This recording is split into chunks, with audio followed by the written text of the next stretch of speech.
Good morning. Good morning and welcome to Dreamland Acres. I'm John. I'm Nicole. We got a great episode today. We've been on a little hiatus recently because we thought it would get a little boring to keep showing you the same thing over and over. So today we're going to go through a orchard tour because we finished it. So we're going to take you there.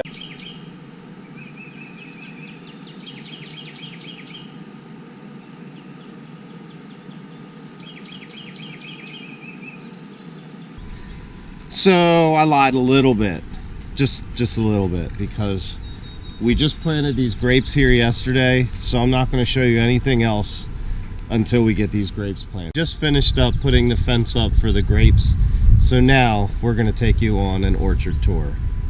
It's April 2021. All right, so let's go show you. Okay, honey, so take us on the tour of the orchard. Okay, this is the first tier. This is a Jonathan apple tree. We still have some finishing work to do here, but that's later. Then we have some blueberries all along here. There are 3 different species, no 4. A Tiffany blue, a blue ray, Powder blue. powder blue, which we need to, I want to get more of that. And then this apple tree is the Honeycrisp apple. One of how many Honeycrisps? 3 Honeycrisp.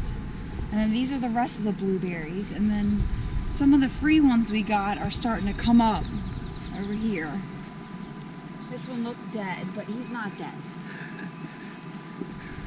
Okay, so moving up to our second tier. This is more of a pathway, and then we'll have wildflowers here. This is a peach tree. We haven't trimmed it or nothing yet. Yeah, we haven't trimmed any of the trees yet, so if you see any and you wonder why they've got little scragglies, we haven't done that yet. They've all just been planted, so Yeah, we want to give them a little time. Yeah, I don't want to shock them any more than they already probably are shocked. We didn't plant anything in between these yet, but I do want to put something here. I don't know yet what. And then this is a pear tree, kefir pear.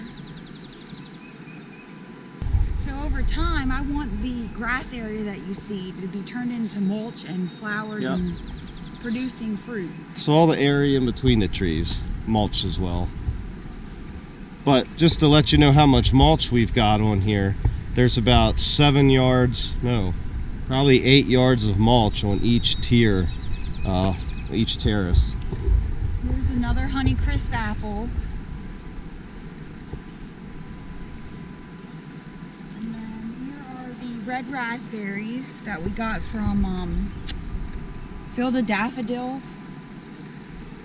And this is a Cortland apple. So we have the apples more kind of all together so they can help pollinate each other. So the reason that we got multiple apple trees and pear trees and whatnot for people who don't grow them is because you need more than one species to pollinate the other, which is why you cannot plant the seeds from the fruit that come off of that tree and expect to get the exact same tree, because it is now mixed genetics with its fellow peach trees, and you're not going to get the same peach as you did coming off of the tree. If you want that, you should clone that tree and you can have many more. This is the Reliance peach tree.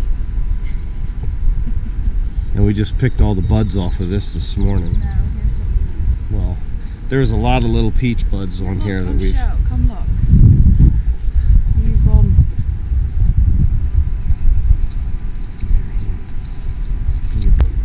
So the reason why we're pulling all the little peaches off, I mean, instead of putting all the effort into growing the fruit, we wanted to put effort into growing the root. The Bella. Georgia Bell peach. Georgia Bell peach. It's alive. No, I know. He's just dormant or something. He don't like it here yet. He will.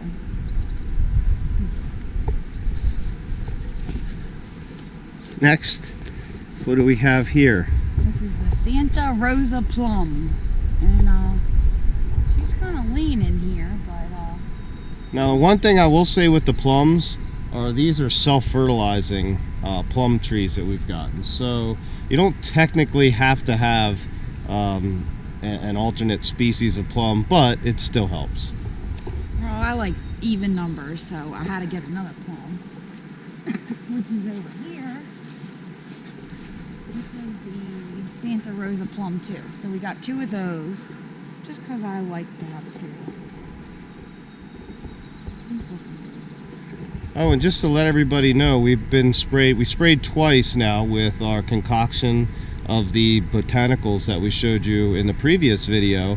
I'll put a link of it up here, but seems to be doing well. We also have the deer repellent and rabbit repellent in there too, and I will say it doesn't smell pleasant. So no, I got sprayed with it twice. I accidentally sprayed her with it when I was trying to shake. Accidentally, This is the moonglow pear.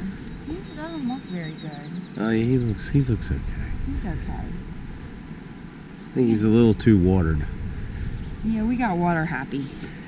See, you can tell by the leaves, it almost looks like if you stayed in the shower too long and your fingers get all pruny.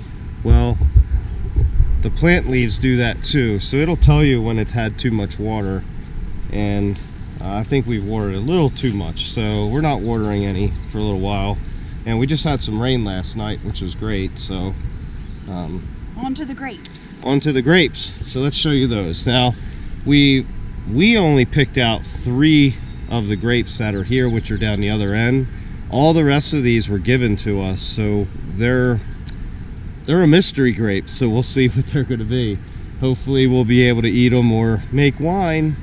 More to come on that in a future video. Doing a little experiment here. We had leftover chicken wire from our past garden that we had, so I'm like, put it to use. I think it looks okay. Doesn't look half bad. So yeah, and it was free, most of it. Keep on walking.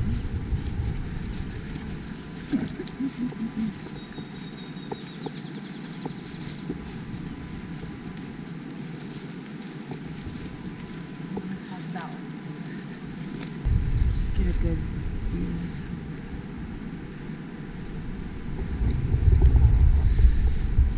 So as you know, this orchard area has been taking us quite a bit of time. 2 months?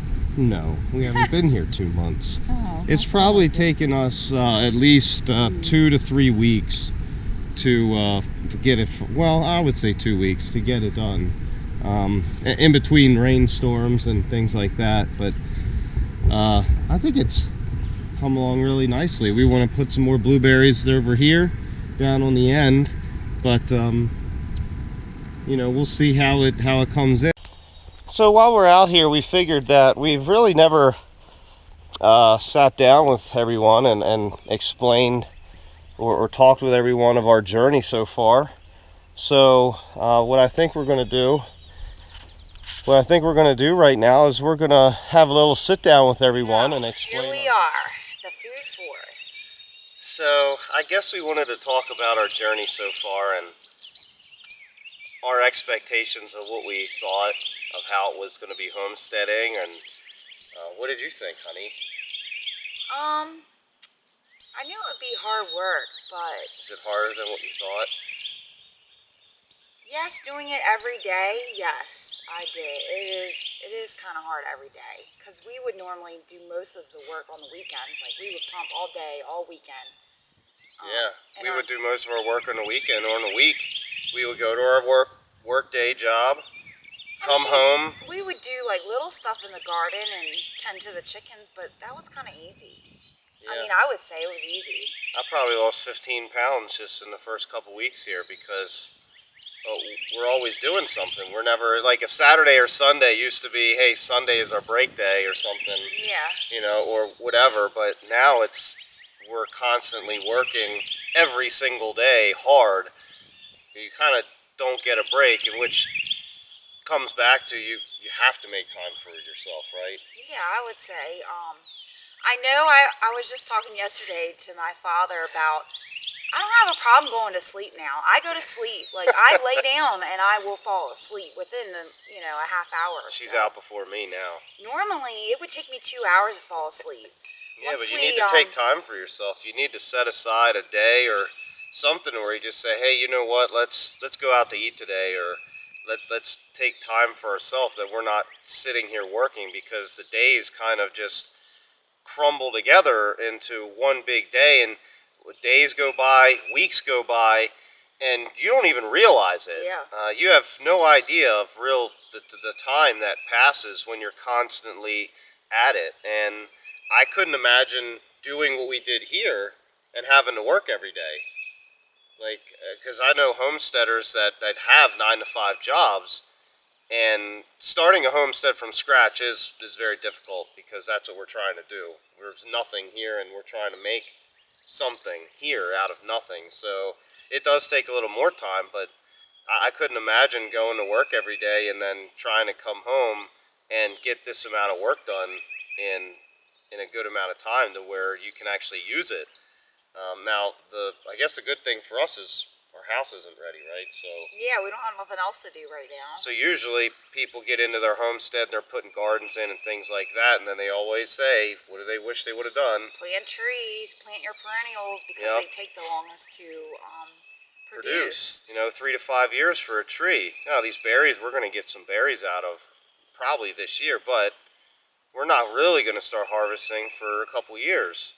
So but by us not having the house done, we were able to do this. And that was one of the first things I wanted to do, and I pushed my husband. He wanted to get this carport for the big old giant big red tractor.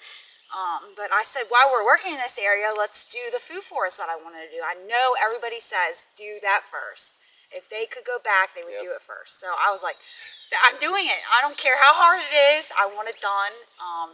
It's not perfect. Nothing's perfect. We're going to do the finishing touches as the year goes on. And as we get rain, this clay will wash down, and it'll form its natural banks and stuff. So we are going to plant some wildflowers. We just planted a bunch of wildflowers yesterday. I mean, three flats worth of flowers, and several different types in each bunch that we did. And so we finally planted our strawberries. we did plant seeded the strawberry seeds. So hopefully they come out well, and we'll get to show you us planting them in the ground here. In my expectations, I think it hasn't been any harder, and it hasn't been any easier than I thought it was going to be. Yeah. I knew it was going to take a lot of work putting in. I knew, and I was willing for that, because I was tired of sitting at home not doing anything. So I do miss you making stuff on your 3D printer whenever I wanted it. yeah, that's the next big thing, is having our garage built so that I can set up my studio there, so that we can get to the electronics projects and the 3D printing projects. And so once we get that going, we'll really be able to make this our own, and be able to make things for our buggy and for the homestead. And hopefully we're going to get a welder soon and see how that goes, because some of the things that you buy that are just some plates of steel welded together and they want to charge $500 for is kind of ridiculous. So if you can make it yourself. Yeah, I will say I'm pretty lucky that John can really make anything or design anything and come up with whatever I kind of can give your idea to, and I think kind of run anybody with can. it. Anybody can do it, but I learned mostly everything that I need to. Everything that I know, I learned out of necessity, because we didn't want to go to a store and buy it, or we couldn't find it in a store, or they don't make it. We learned, how to do things to get by without buying those things and making our own.